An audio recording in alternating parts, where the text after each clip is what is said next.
Assalamualaikum warahmatullahi wabarakatuh. Halo semuanya.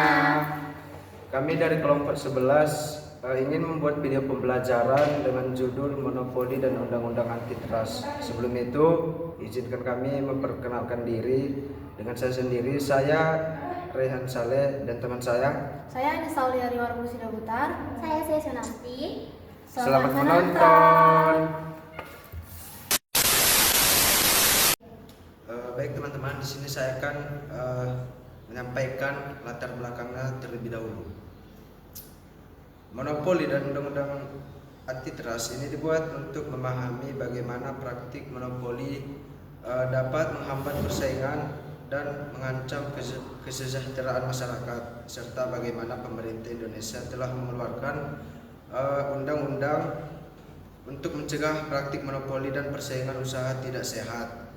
Namun, masih banyak tantangan dalam implementasi undang-undang ini, sehingga perlu dilakukan upaya untuk meningkatkan kesadaran dan pemahaman masyarakat serta efektivitas penegakan hukum. Baik teman-teman, di sini kita masuk ke materi pertama, yaitu definisi. Monopoli adalah suatu kondisi di mana suatu perusahaan atau entitas memiliki kontrol eksklusif atas suatu pasar atau industri, sehingga dapat mempengaruhi harga dan kuantitas produk atau jasa yang ditawarkan. Selanjutnya, bagaimana sih terjadinya monopoli itu? Terjadinya monopoli itu disebabkan karena beberapa hal. Yang pertama itu ada kontrol atas sumber daya, yang dimana sumber perusahaan memiliki kontrol atas sumber daya yang langka dan esensial untuk diproduksi. Yang kedua itu ada paten dan hak cipta. Suatu perusahaan memiliki hak eksklusif atas suatu teknologi atas produk. Yang ketiga itu ada skala ekonomi, yang dimana suatu perusahaan dapat memproduksi dengan biaya yang lebih rendah karena skala produksinya yang besar. Materi selanjutnya itu ada dampak negatif. Apa saja sih dampak-dampak negatif dari monopoli itu? Monopoli dapat memiliki dampak negatif dan perekonomian dan dalam masyarakat seperti harga yang tinggi, yang dimana monopoli dapat menetapkan harga yang tinggi karena tidak ada persaingan. Yang kedua itu karena kuantitas yang rendah. Monopoli dapat membatasi kuantitas produk atau jasa yang ditawarkan untuk meningkatkan harganya. Yang ketiga itu ada inovasi yang terhambat, yang dimana monopoli dapat menghambat inovasi karena tidak ada persaingan yang memaksa perubahan untuk berinovasi. Materi selanjutnya akan dilanjutkan oleh teman saya. Baik, di sini saya akan menyampaikan kelanjutan dari materi teman saya, yaitu masuk ke ciri-ciri monopoli. Apa saja sih teman-teman ciri-ciri monopoli itu? Yang pertama itu hanya ada satu produsen atau penjual. Yang kedua itu tidak ada barang substitusi yang dekat. Dan selanjutnya itu ada hambatan masuk yang tinggal bagi pendatang baru. Dan yang terakhir itu ada kontrol penuh terhadap harga pasar. Lanjut, materi selanjutnya adalah Undang-Undang Antitrust. Undang-undang ini melarang praktik-praktik seperti ada tiga. Yang pertama ada monopoli. Monopoli ialah suatu perusahaan tidak boleh memiliki kontrol eksklusif atas suatu pasar atau industri. Yang kedua ada kartel. Perusahaan-perusahaan tidak boleh bersekongkol untuk menetapkan harga atau membatasi kuantitas produk atau jasa. Yang ketiga ada persaingan usaha tidak sehat. Perusahaan-perusahaan tidak boleh melakukan praktik-praktik yang tidak sehat seperti penipuan dan atau intimidasi. Lanjut, materi selanjutnya adalah peran undang-undang antitrust dalam mencegah praktik monopoli. Yang pertama ada mencegah konsistensi kekuasaan ekonomi.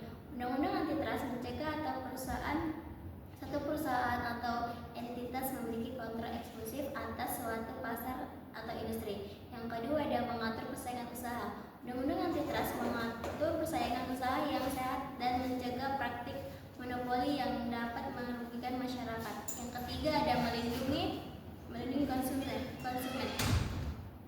Undang-undang antitrust melindungi konsumen dari praktik monopoli yang dapat menyebabkan harga yang tidak wajar dan kualitas produk yang rendah. Yang keempat ada meningkatkan inovasi.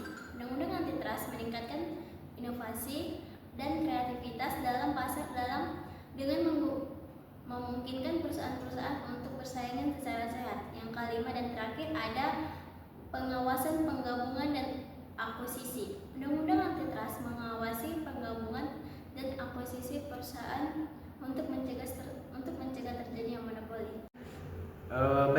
Dan di sini saya juga akan menyampaikan kesimpulan dari materi kami.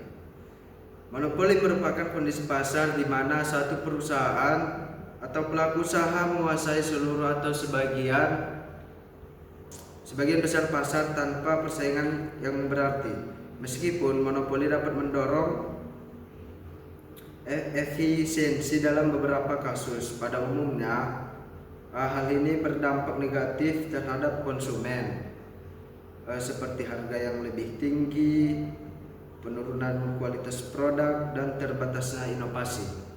Oleh karena itu, banyak negara termasuk Indonesia menerapkan undang-undang antitrust atau hukum persaingan usaha untuk mencegah praktik monopoli dan menjaga iklim persaingan yang sehat.